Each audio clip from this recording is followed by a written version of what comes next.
What is up to my furry friends on YouTube? Today I'm going to be showing you how to turn off and disable AirDrop on iPhone. This is super simple to do. And you're going to start by opening up the Settings app on your home screen. Then you're going to scroll down a little bit. It should be about 10 options down. Go into the General Settings menu.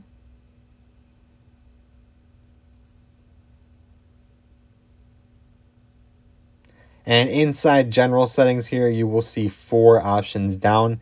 There is an option called AirDrop.